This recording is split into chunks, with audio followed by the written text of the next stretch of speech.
Hello everyone, welcome back to my channel. Thanks for joining me for another What I Wore This Week video. Let's just jump right in.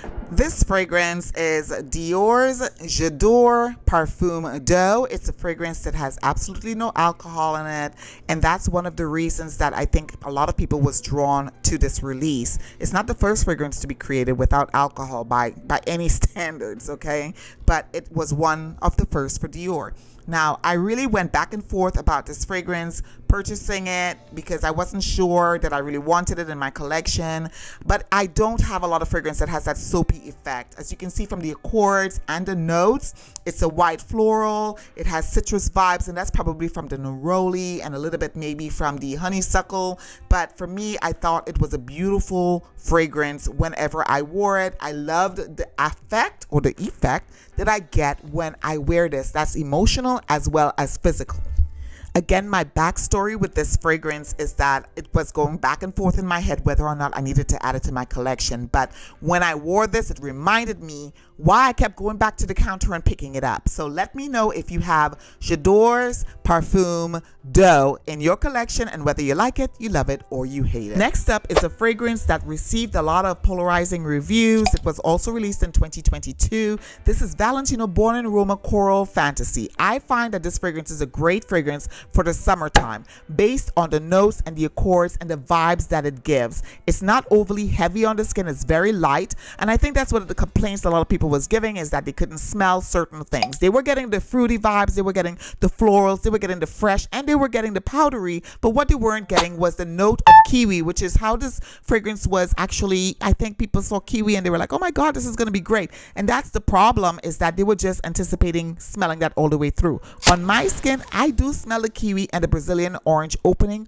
all the way through when I wear this fragrance. If you put away Born in Roma Coral Fantasy last year because you were fed up with it, I urge you to pull it back out. Make yourself a decant, put it in the refrigerator, and spray it on those really hot days. You're going to enjoy it because, number one, the maceration on this makes it smell so much more better than it did last year, at least for me. And not only that, I get a little bit more longevity, but it's still kind of short-lived. And plus, we don't really want a whole bunch of heavy fragrances right now anyways. Let me know if you've tried Born in Roma Coral Fantasy by Valentino and whether you like it, love it, or hate it. Another polarizing fragrance, and when I say polarizing, it's because we all love the way this fragrance smells, including myself.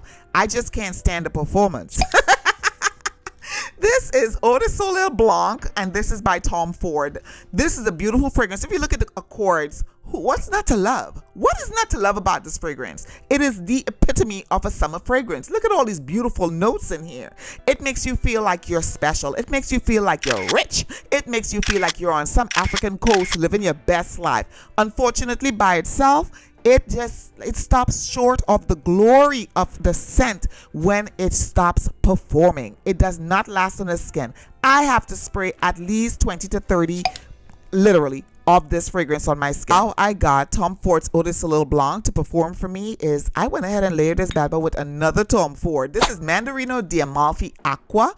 This added a bit of zhuzh to Eau de Soleil Blanc with all of these notes, including the citrus notes and the mint.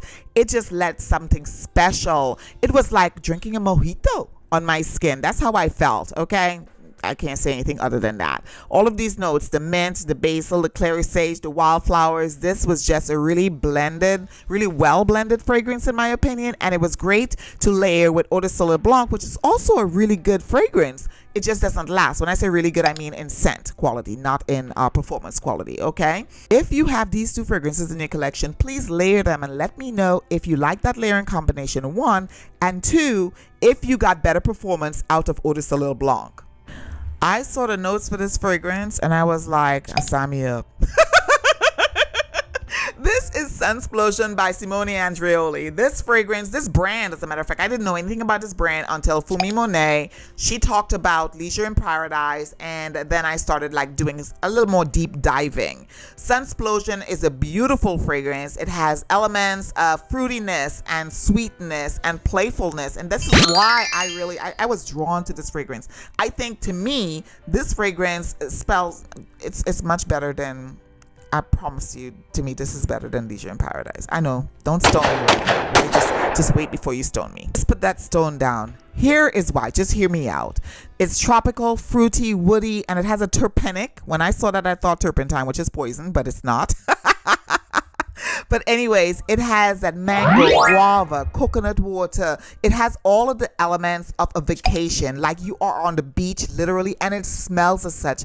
Simone Andreoli did such a fantastical job with this fragrance. I think it's better than Leisure in Paradise. I said it. There. I said it. Shoot me now if you want to. Well, you can't shoot me because you can't see me. See, this is why I don't come on camera, so you can't see me.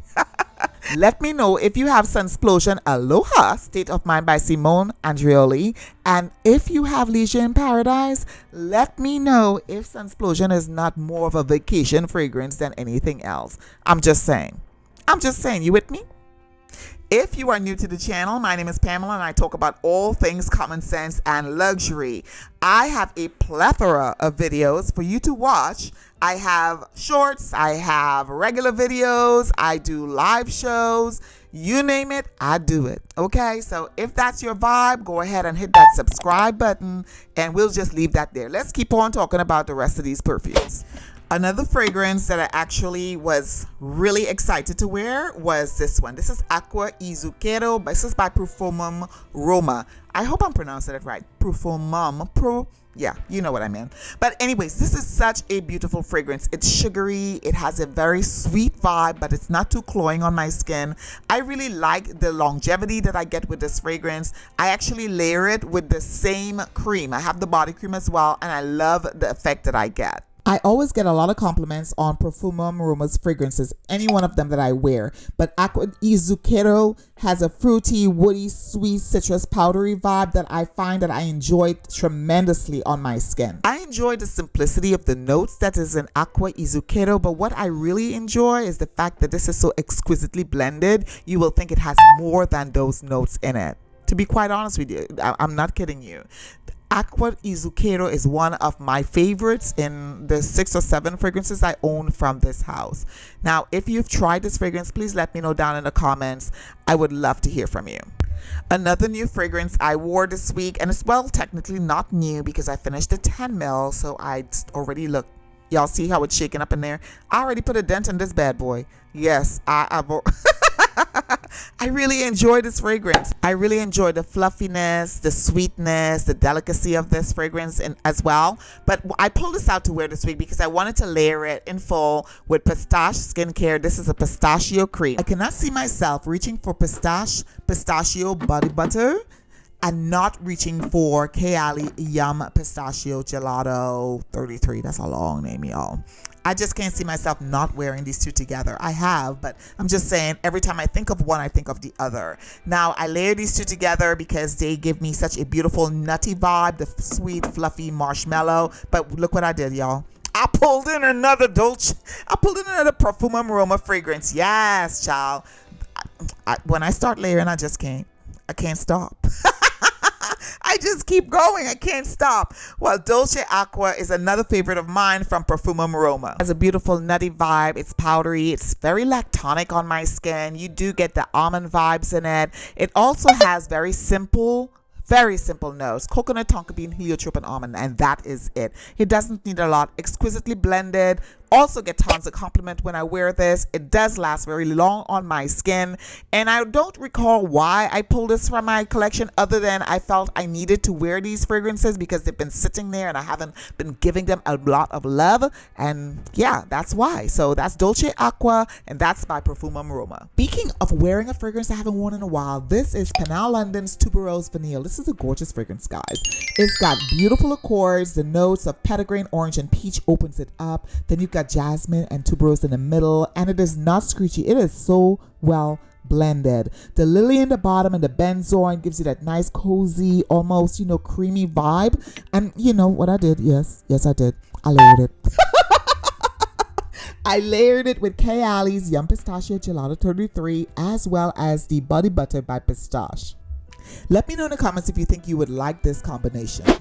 I was not playing around this week. I pulled out Mankara by Indult. No nobody really talks about this fragrance. They talk a lot about Tihoda, but not Mankara. Mankara has a vibe of fragrances that I already have in my collection, but it's not quite there yet. It's not exact, okay? So, Exalted by Fumi Monet, Delina Exclusive, and Oud Bouquet. Now, Mankara doesn't have any oud in it, right? Looking at the accords, it's aquatic, it's fresh, it's tropical, fruity, and rosy, and so it does not have any type of oud elements to it. What it does have is the lychee, the Turkish rose, and the Bulgarian rose, which is synonymous with the aforementioned fragrances, the Exalted, the Delina Exclusive, and the Oud Bouquet. Now, this stands on its own. It stands on its own. If you have those fragrances, you can get away with getting Mankara and be enjoying that as well. But I don't really think you need Mankara if you have those other fragrances that I mentioned, all right? And y'all know I love me some Exalted, so I would pick Exalted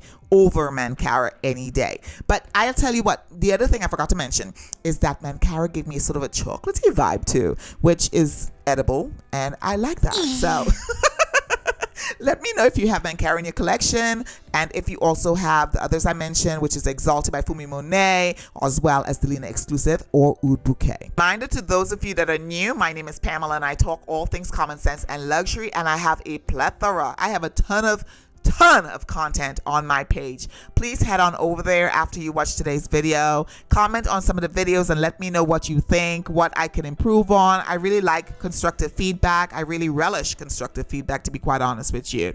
Had a good time today? Tap that like button, guys. It lets YouTube know that you are liking what you see. Also, tap the screen right now for more fun content. Take care of yourself and each other, and I'll see you guys in the next video. Bye!